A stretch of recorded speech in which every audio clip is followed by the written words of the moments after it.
Difficult people.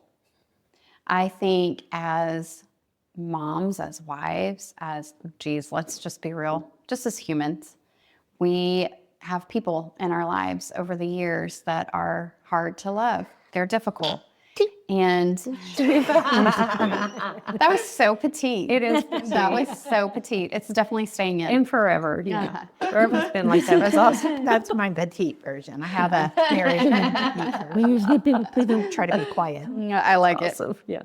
So we have these people in our lives that can be difficult to love. And when I was younger, I didn't do a great job of that. I needed you to really toe the line in order for me to love you. And then over the years, you grow and you change and you figure out, I can't really always do that. So as I have walked with younger women, they're like, man, I'm in a really difficult relationship with my mom or my dad or someone in their life, a sibling, and I don't really know how to navigate this relationship.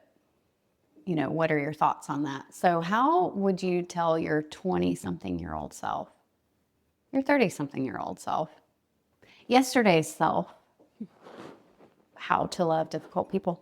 What does that look like? I'm going to say I heard a thing the other day that I feel like has been, and honestly, literally in the last month. No, it's probably even shorter than that. But so after 66 years, you can hear something that wholly changes the way you sort of view yourself. What I heard someone say, they asked someone how old they were, and their answer was, I'm all the ages I've ever been. Because they're all inside of me. So sometimes I might respond like a 5-year-old, and sometimes I might go back to, you know, my junior high person that was so anxious over I went to the wrong place at the wrong time and I don't know how to get out of it, or or maybe I'm my 30-year-old self. So, but at this age right now, I'm all my ages. And I don't feel like I can say what I am at 66 until I get past 66, because I don't know what that is. So I feel like if it's parents or if it's siblings or even if it's a friend that you've known for a while like that, sometimes you get thrown back to the age that you were when the relationship was, and you respond from that.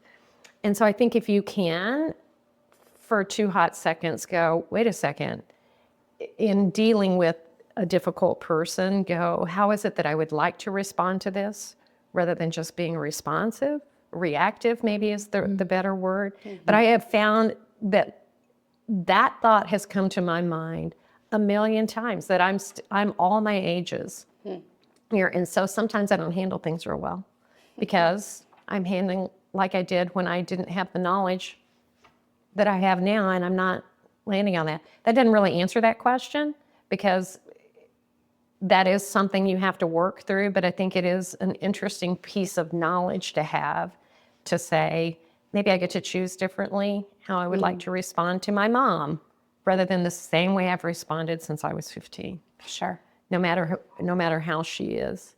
And I think we touched on it before, of if you can actually see people like God sees people and see them. And the truth of the matter is, not everybody is that. Yeah. And not everybody wants to be that. And so, again, it comes down to potentially figuring out where your loving boundaries are. If it's somebody you have to be in relationship with, because there are those that we have to be in relationship with. And I love finding common ground of things that aren't controversial with people. If you can find, the fallback when you start feeling yourself going that way, of just saying, let's go back to the thing we love to do together, or remember back when it was a better time. And it feels a little like a life sentence, I'm going to say that, if you have someone that's also not willing to change the way that they are. And so it really is up to you, if you are in relationship, of you deciding how you're going to handle that. Which, gosh, at this age, I can say it wholly differently than I would have said it. Sure. Probably even 5 years ago. Because what I need for you is for you to get better so that I can be better. Right. And so, so maybe when I get real old. We'll come back. We'll come back and we can talk about this again. That's the beauty of all of this, No, though, it is that we grow and we change and our capacity increases. I think that's my favorite thing. One of the things I've been talking about the most in the last year has been because people will say, oh, you're so strong. I don't know how you're doing this thing that we're walking through. And I'm like, oh, it's not a strength issue. It is a capacity. I've grown. My capacity to handle hard things has grown as I've grown. And my capacity to hold multiple things at the same time has grown as I've grown. And so it's vastly different than it was in my 20s and my 30s. And I think there's hope in that. I think there can be times where we hear like, this is a long journey or you're in for the long road and you think, oh, dear Lord, please no. Especially if you're dealing with an illness or pain or a difficult marriage or, whatever the thing is that you feel, to use your words, like a life sentence, where you're like, please don't tell me I'm just going to like muster through this for the next 20 years. Right. That doesn't give me hope. But I think when you can find people that actually have walked ahead of you, that's one real key in loving difficult people. And so when we first realized like, okay, he processes differently. I just really sought people out who had kids who processed differently, who were a little bit ahead of me. So I could say, what can I look for? How can I, because I went into fix it mode. Like instead of just allowing him to be that way, I was like, we can fix this. We'll eat all raw vegan foods. We'll take out every dye. We'll never get another shot. Well, all the things that you start trying to do to fix. And I had a really wise person say, that's not loving him very well. That's loving you. Oh gosh. What? Right. Wait. You're right. Because it was just, I was just trying to make the circumstances better. And at the end of the day, just really loving him well was saying, this is who you are. And this is what we're dealing with. Now we're still praying that every opportunity will come to you. So it's like we're contending and we're releasing. We're contending and we're releasing. It's this kind of in between, Yeah. And so that really challenged me. That statement really challenged me. And so I started saying, well, what do I love? What are the great things? We play the birthday game at our house. And so, when it's your birthday, we go around the table and we're like, you're amazing because, and we tell them. So I just started doing that all the time, like internally. I love him. He's so funny. He's so fun. Like legitimately, it wasn't like I didn't love him. I was just so busy trying to like put him together that I was missing those pieces. And so I feel like loving people who aren't like everybody else teaches you more about the freedom and just being grateful than much else, just being grateful for that moment and who they are. It's not easy, not trying to sugarcoat it. There are days where I'm like, still, it'd be so much easier if you just process this the way I would like for you to. But I have found looking for his greatness really helps. So that's beautiful. Yeah. How about you? Well, I have been the difficult person. And I think at those times, I was really going through something. And so I think for me, if it's a boss or if it's a child or a spouse or whatever, parent,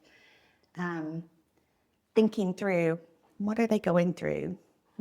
What's happening in their life right now that might be causing them to be hard to be around, hard to be in relationship with. Because when I was the difficult person, it was typically because something was going on in my life that was making me unhappy, and therefore that unhappiness was coming out. And then, I also think personalities, different people have different personalities, right? So it's a matter of trying to understand, kind of like what you were saying, how do I relate to this person? How do I have a relationship? How do I work with this person in their different personality as from me. I'm, for the most part, a very positive, upbeat person. And sometimes when I'm around someone that's always looking at the negative, it really drains me. And so just trying to figure out how to love that person where they are, what season they're in, is really important to, I don't know. I don't know what I'm trying to say, but it's just an important thing to try to love the person where they are. Doesn't mean you have to accept everything that they're saying or doing as okay, but gives you a perspective on how to walk with them or navigate the situation with them. Yeah, that's good. I think that the greatest thing that God has done in my life through living with a difficult person who is one of my children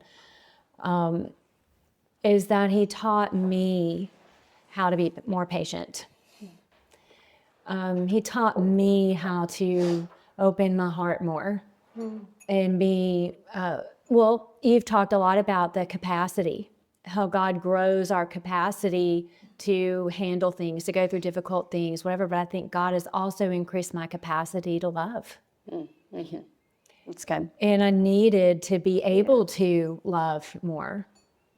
And in trying to work with her, did all the same things, and did get a lot of help in programs and various things. But the fact is, she's still who she is. And even today, though she's an adult, she's still hard.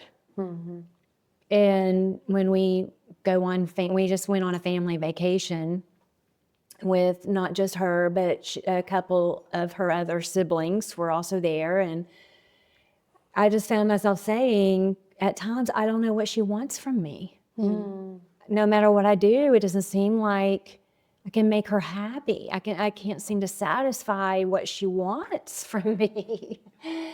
And I think that there's just going to be times, like you were even saying about yours, is that, I wish you would process the way I want you to. There's just times where it is still difficult. Right. Right. Even though we are all adults now. But then she came over a week later after the vacation, and she was very happy and like perfectly fine and easy to get along with. So what I've had to come to terms with is I'm the one that has to be able to change. She may never change. She may always be difficult to get along with. But am I able to change and have my capacity to love her, to accept her, to be the parent that she needs at this stage in her life? Can I do that? And what do I need to do to change and to be able to just be more patient, more loving? And I think that's just really what we have to reckon ourselves to at times is, how do she's not ever going to come to a place that is going to be completely satisfying for both of us. I'm never going to be enough for her. She's never going to be enough for me. Can we still love each other and do the best we can in that situation? I would also encourage, I think just because we have a similar situation, I would also encourage us to not use the word never, though, even in those situations. But I was just thinking when you were talking, like, I think that's for me when I get wrapped up, like trying to love, and then that will begin to feel hopeless to me. Like, oh my gosh, it's never going to be any different. And so I think when I am like approaching him, one tool, it's like a tool in the tool belt, if that makes sense, is I started alleviating that word in regards to our situation, where I would be like, okay, it might not look like the way it looks with this one.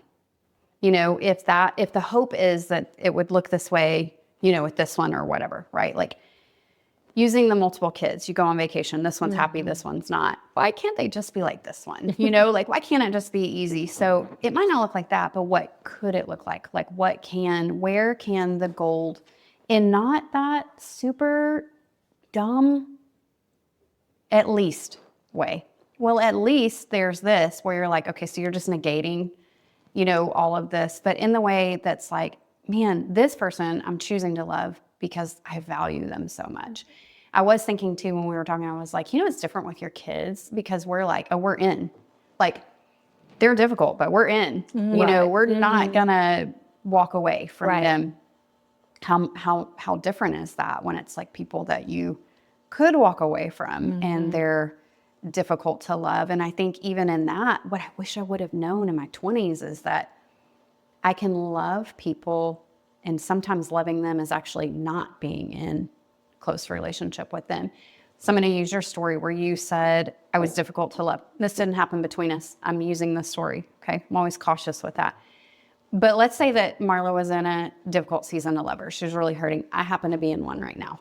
Okay. Where I'm not difficult. My circumstances are really heavy and deep. And I want to give people permission not to be in relationship with me I would rather them not be in relationship with me than try to patronize or fix or whatever. Now, I think there's a balance. Like, so what I would love, like if you were the one in the situation, is Marla, I care for you and I'm thinking about you. And I know you're in a difficult situation. I just want you to know that I'm aware and I'm praying for you. I think that's better than me going, Marla, I know you're in a difficult situation, but you know what? God does not give us more than we can handle. If I'm not in the space to give you what you really need, I think the maturity to be able to say, I'm not in that space. Right. And so it's better and it's kinder and it's more loving of me just to say, I acknowledge where you're at. I'm not your person. That's kind of hard. Super. It is hard. It's kind of hard. Super duper hard. Or how about someone wants to love you and maybe they're a little bit more of a difficult person and you're like, it's not personal. Like, it's not that I don't want you and that I want anything bad, but like, I just don't have capacity for everyone in my life. And this is a little bit more difficult for me. So it's okay for me to also have a boundary. So thinking loving, it goes back to like that same thing we were talking about with forgiveness, where we're talking about boundaries. I think relationally, even in loving difficult people, there are boundaries. So to your point, I'm like hitting all your points. To your point, there are conversations I just don't engage with some people. And, and I understand that I'm not even mad about it, but I'm not going to have, I remember when the vaccine thing was a thing, with COVID. And it doesn't matter where you land to me. Okay. But I knew there were some people, I am not going to engage in a conversation with this person because it doesn't matter. I don't care, They're going to swing one way, I'm going to swing another way or whatever. And at the end of the day, I don't want that to affect our relationship. Right.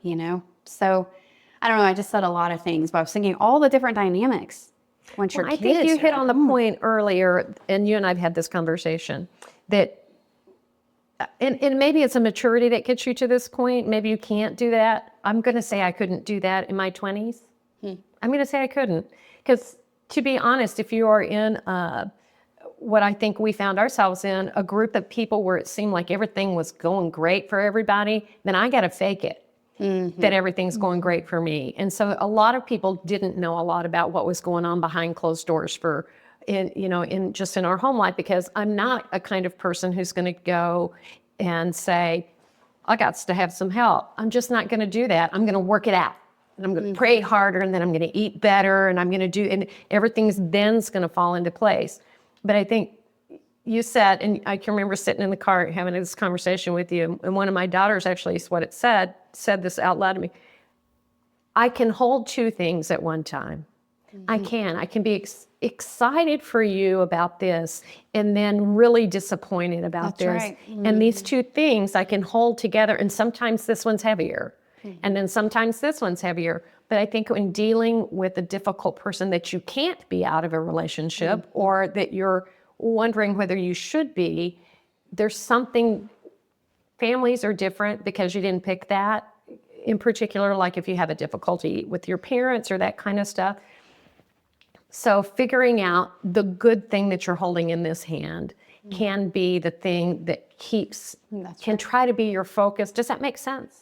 Well, you know it does That's for me good. since we had the Yeah, right. conversation. But Right. yes. And I feel like, because we were talking about earlier, like if it's a boss situation or if it's just kind of a casual person that you just can't seem to quite, that's not your thing, then you start weighing the over under of does this bring me life or does this not? And I to be honest, I went super long time in my life just doing the next thing, because I do think we got said that out loud. I think we got told that out loud. We didn't get said that out loud. You just do the next thing. What you do is just do the next thing. And so you just feel like there's times in your life, in your marriage, in your child rearing, in your sibling relationships with your parents. And as your parents age, that's a whole nother woo. And where yes, you just do the next thing. But in that, and the maturity, I think, comes in where you're going, does this give me life or is this sucking the life out of me? And so there's a interesting balance of how much access does that person have to you? Sure. Or how much do you, and then you're the kind of person that you're going, okay, this is my situation. I'm gonna find somebody that's been here before and I'm gonna ask, where that's such a beautiful thing. And that's something I feel like younger people need to be told, to look for things like that rather than, nope, you got to be great just like everybody else. Right. Everything else needs to just look perfect like everything else. But I feel like your personality would lend yourself more to going, I got to find some help here. Right. Whereas mine, not going to do that. Sure. At least not then. Now I would, to go back and do it again, Sure. would do it wholly differently.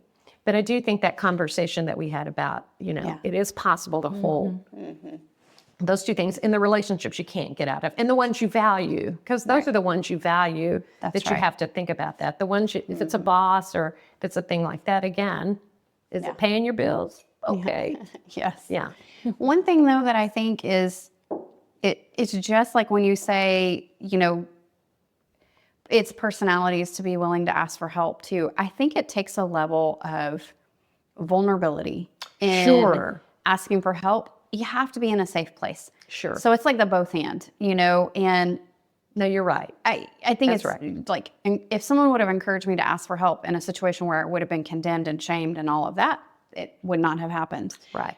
Just luckily for me, when the first really awful, terrible thing that happened to me, was when our toddler son drowned, and I was 24, and I was just happened to be in a situation where I was surrounded by people who were incredible. And so I learned from a group of really incredible people to ask for help. I don't know what that would have looked like if I had asked for help and been told to suck it up, or whatever. And so I think that's part of it too, is like, if you're not in a place where you have safety and you can be vulnerable, maybe that's the first thing that you're doing, is looking for a new place. That's super important. Looking for I those new agree people. with that 100%. In my situation, I was doing the same thing as Penny. I looked like the perfect relationship. We had this beautiful little girl and everything was just perfect. And inside I was dying. And I was not in a good place to ask for help. I felt like I would be judged. And there was also the aspect of protecting this person to make sure Right. no ill will came to him. And it was at that time that my community changed. And it was a more open community to what I was going through. And it was much more about live in the truth, live in light, and don't hide in the darkness. So I definitely think if you're, a young person in a situation that you feel you're in a difficult relationship with someone and you feel alone, or like you're gonna be, rejected or whatever that Reprimanded. whatever that process is you find a place, a community that's going to surround you and love you and care for you, even in the best of times and in the worst of times. And the other thing I would say to someone that's young in this circumstance is learn about boundaries and learn how to create health for yourself, because that was one thing. I was a yes person. I was a people pleaser and never wanted to say anything to offend someone or to make them mad at me. And until I learned how to have boundaries for my personal space, I wouldn't have ever been able to survive what I went through long term if I hadn't learned how to create these boundaries for myself. And I know that's a hot, topic or whatever, but it's real. It's real. Finding a place where you can be yourself and not pretend and not hide who you are is a valuable place to get to and find yourself. And part of that is establishing some not building walls, because that's the reverse, right? But having this is as far as you get to go, and then I'm going to take care of myself. It's not selfish. It can be looked at, or you can be told that that's being selfish, but it's an important place. And the other aspect is finding the joy in your circumstance with whatever difficult person you're with. That's not always easy to do. And but I will say that was something that got me through some of the hardest days of my life. For sure. Was finding something. And I will say a majority of that was my kids. That's where my joy came from. But if you can find a community that's going to support you, you set the right boundaries, which is a process. It's not something that comes easy to all of us. And find the joy. Those are ways you can persevere, be resilient, and move on past your relationship move through this relationship with a difficult person. And that could be anybody. It could be your spouse, your friend, your coworker, anybody. That's my 2 cents. It's good. I do think on that note too is like when we're growing, when we're really focused on growing ourselves. And so when we're looking for joy and internal joy, and it really comes through this authenticity with the Lord and walking that out. For people who aren't believers, it comes through probably a lot of discovery, all of that enables us to be totally different people. And so For sure. I said this in we filmed one on marriage, and I was like, my biggest tip for marriage is actually work harder on yourself, than ever before, because you can't change the other people. So I come back to this difficulty with love, or loving difficult people is your whole point was I have to kind of figure me out, in that, but it is growing. It is, growing and becoming conformed. It is becoming conformed and transformed.